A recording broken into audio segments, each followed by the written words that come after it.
Hello बच्चों, कैसे हो? उम्मीद है आप सभी अच्छे और अपनी पढ़ाई भी अच्छे से कर रहे होंगे।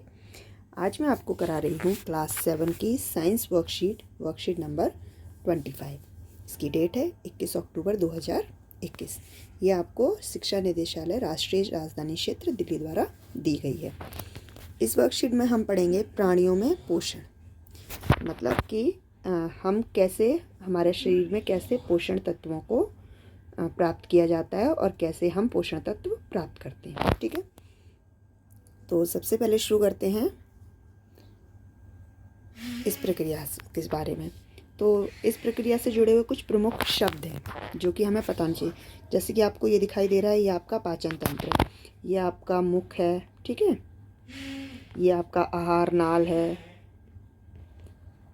आहार नाल, ठीक है। फिर आपका ये लीवर है, ये आपकी किडनी है, फिर ये लीवर है, ये आपकी बड़ी आंत है, ये आपकी छोटी आंत है, और ये आपका एनस है, यानी जिसे हम गुहा कहते हैं, ठीक है, मुख गुहा है, ठीक है। तो ये आपका पूरा जो है वो पाचन तंत्र बना हुआ है। तो सबसे पहले खाना यहाँ से जाता है, फिर यहाँ वो कुछ हद तक हम उसे चबाते हैं, चबाने के बाद वो इस आहार नाल से अलग अलग जगह पर जाता है, फिर यहाँ पहुँचता है, फिर बड़ी आंत में पहुँचता है, बड़ी आंत से छोटी आंत में पहुँचता है, नहीं, छोटी आंत में पहुँचता है, छोटी आंत से बड़ी आंत में, और फिर वो बाहर निकल जाता है। तो ये हमारा पूरा पाचन तंत्र है, ठीक है। तो इस पाचन तंत्र की प्रक्रिया में कुछ शब्द बहुत महत्वपूर्ण हैं। वे कौन कौन से शब्द हैं जो बहुत महत्वपूर्ण हैं? आइए देखते हैं। भोजन पहले छोटी आंत में पहुँचता है, उसके बाद बड़ी आंत से होते हुए हमारे शरीर में से बाहर निकल जाता है, जो कि हमारे वेस्ट के रूप में होता है, ठीक है। तो सबसे पहले हम शुरू करते हैं ये शब्द। पहला है पोषण। पोषण एक जटिल प्रक्रिया है जिसमें अंतःग्रहण, पाचन, अवशोषण, स्वांगीकरण एवं निष्कासन शामिल है। तो अंतःग्रहण मतलब हमने यहाँ भोजन खाया, अंतःग्रहण मतलब भोजन खाना, फिर उसका पाचन होगा, यानी कि वो पच जाएगा, फिर उसमें से जो पोषण तत्व हैं वो अवशोषित कर लिए जाएंगे, ठीक है, पोषक तत्व इसमें से ले लिए जाएंगे, फिर उसमें कुछ जैसे पानी है और जो जूसेस वगैरह हैं, जो रस हैं, वो मिलाए जाएंगे, और अंत में जब वो पूरी तरीके से पच जाएगा और सिर्फ वेस्ट बचेगा, उसका फिर निष्कासन, यानी कि वो हमारे शरीर से मल के रूप में, मूत्र के रूप में बाहर निकल जाता है। तो सबसे पहले भोजन खाया जाता है, फिर उसका पाचन किया जाता है, फिर उसमें से पोषक तत्व अवशोषित किए जाते हैं, फिर जो बचा हुआ अवशेष होता है उसमें पानी वगैरह और रस वगैरह मिलाकर उसको ऐसी अवस्था में लाया जाता है ताकि वो हमारे शरीर से मल और मूत्र के रूप में बाहर निकल सके, ठीक है। अगला है हमारा पाचन तंत्र, जो कि ये चित्र जो दिया गया आपको। तो आहार नाल एवं संबंध ग्रंथियां मिलकर पाचन तंत्र का निर्माण करती हैं। तो मैंने बताया ये मुख, वो मुंह होता है, ये आहार नाल है, ये आपका लीवर है, ये बड़ी आंत, ये छोटी आंत, ये मुख हुआ, ये सब मिलकर आपके पाचन तंत्र का निर्माण करते हैं। अगला है आपका पित्तरस। यह यकृत से स्रावित होता है तथा वसा के पाचन में महत्वपूर्ण भूमिका निभाता है। पित्तरस जो होता है वो आपके लीवर से बनता है या लीवर से निकलता है, तो और वो जो फैट होता है, वसा होता है, उसके पाचन में महत्वपूर्ण भूमिका निभाता है। हमारे शरीर में अलग अलग पाचन तंत्र के अलग अलग भाग हैं जो अलग अलग चीज़ों को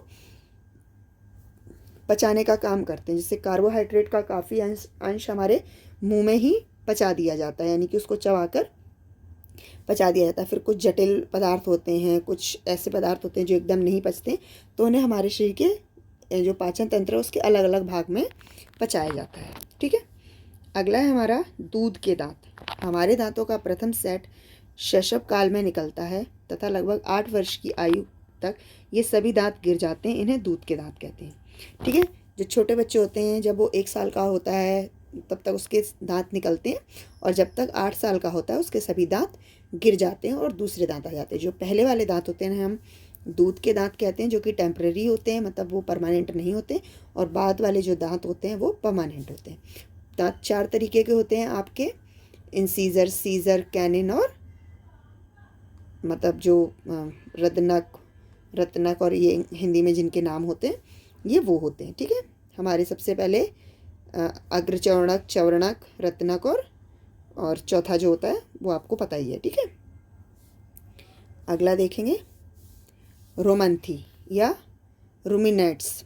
गाय, भैंस एवं हिरन जैसे घास खाने वाले जंतु रोमंथी कहलाते हैं। यानी कि घास खाने वाले जानवरों को रोमंथी कहा जाता है, जो सिर्फ घास खाते हैं, कोई और मांसाहारी चीज़ नहीं खाते। ठीक है। अब है आपका पादाब। पादाब होते हैं अमीबा जैसी कोशिका पर उंगली के समान अस्थायी प्रवर्ध निकलता रहता है, जिन्हें पादाब अथवा कृत्रिम पाँव कहते हैं। ये अमीबा को गति देने एवं भोजन पकड़ने में सहायता करते हैं। तो सबसे पहले मैं आपको अमीबा का चित्र दिखा देती हूँ। ये होता है अमीबा। इसका कोई परमानेंट साइज़ या शेप नहीं होती है। ये कभी आपको ऐसा भी दिख सकता है, ये कभी आपको इस तरीके का भी दिख सकता है, कभी ये ऐसे भी हो सकता है। ठीक है। पर ये जो होते हैं ये इसके ऐसे घुमावदार होते हैं। ठीक है। पर इसमें बीच में सेंटर होता है। देखिए यहाँ पे दिखाया गया ना, ये केंद्रक होता है। ये टूट के दूसरा अमीबा भी बना सकता है। ये जो होते हैं छोटे छोटे से जो इसमें निकल आते हैं वो पादाब हैं। या इनकी इस तरीके की जब ये शेप बना के किसी का शिकार करते हैं तो ये इनका मुख बन जाता है। ठीक है। फिर खाद्य धानियाँ जो इसके अंदर छोटी छोटी सी होती हैं, और ये बहिक्षेपित अवशिष्ट जो ये वेस्ट अपने शरीर से निकालते हैं वो अपनी स्किन से ही बाहर निकाल देते हैं। तो पादाब क्या होते हैं, जैसे ये जो इन्होंने बना लिए, ये इस खाना पकड़ने के काम करेंगे, तो ये हमारे पादाब हो जाते हैं। ठीक है। तो जो ऐसे जिनको हम कृत्रिम या आर्टिफिशियल लेग्स या फुट भी कह सकते हैं, वो होते हैं पादाब। ठीक है। ये मुख्य काम क्या करते हैं, अमीबा को गति प्रदान करते हैं और भोजन पकड़ने में सहायता करते हैं। अमीबा जो है ये एक जीवी है या एक कोशिकीय प्राणी है। ये एक कोशिकीय प्राणी होता है। ठीक है। इसमें एक ही कोशिका होती है, एक कोशिकीय प्राणी है ये। ठीक है। इसका ये केंद्र जितने बार टूट सकता है उतने ही नए अमीबा इसमें से बन सकते हैं। ठीक है।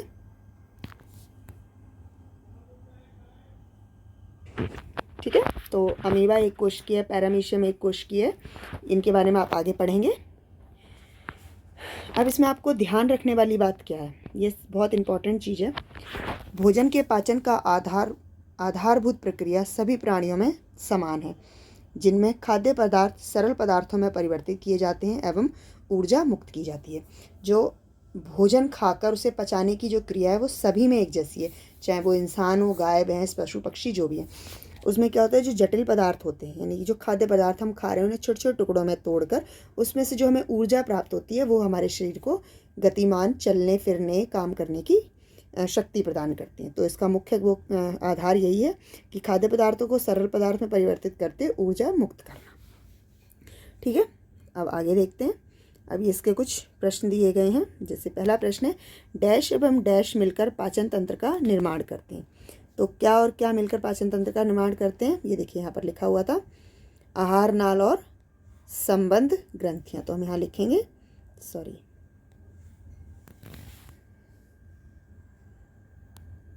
आहार नाल और संबंध ग्रंथियाँ। ठीक है। आहार नाल और संबंध ग्रंथियाँ मिलकर पाचन तंत्र का निर्माण करती हैं। पित्तरस डैश के पाचन में सहायता करता है। तो पित्तरस यकृत में या लीवर में बनता है और वसा के पाचन में सहायता करता है। पादाब के किन्हीं दो कार्यों को लिखिए। पादाब के दो कार्य क्या थे। पहला कार्य है अमीबा को गति प्रदान करना, अमीबा को गति देना, यहाँ पर आप देना लिख लीजिएगा। और दूसरा है भोजन पकड़ने में सहायता करना। ठीक है। पहला कार्य अमीबा को गति देना, दूसरा कार्य है भोजन पकड़ने में अमीबा की सहायता करना। तो आहार नाल एवं संबंध ग्रंथियाँ मिलकर पाचन तंत्र का निर्माण करते हैं। पित्तरस वसा के पाचन में सहायता करता है। पादाब के दो कार्य हैं, एक कार्य अमीबा को गति प्रदान करना और दूसरा है भोजन पकड़ने में सहायता करना। अब इसका जो लास्ट क्वेश्चन है वो देखते हैं क्या है। प्राणियों में पोषण की आवश्यकता क्यों होती है। प्राणियों में पोषण की आवश्यकता इसलिए होती है ताकि उन्हें ऊर्जा प्राप्त हो, ताकि उन्हें ऊर्जा प्राप्त हो और वे दैनिक कार्य कर सकें, दैनिक कार्य कर सकें। ठीक है। तो प्राणियों में पोषण की आवश्यकता इसलिए होती है, अब यहाँ पर क्योंकि की जगह लिख देंगे, इसलिए होती है ताकि ये क्वेश्चन मार्क हटा दीजिएगा, ताकि उन्हें ऊर्जा प्राप्त हो और वे दैनिक कार्य कर सकें। ठीक है, तो ये आपकी वर्कशीट पोषण से संबंधित थी। उम्मीद है ये वर्कशीट आपके लिए यूज़फुल रही है, इसके सोल्यूशन आपके लिए हेल्पफुल रहे होंगे। अगर हेल्पफुल रहे हैं तो प्लीज़ इसे लाइक कीजिए, शेयर कीजिए अपने दोस्तों के साथ, और बाकी की वर्कशीट्स के लिए इस चैनल को सब्सक्राइब कीजिए। धन्यवाद।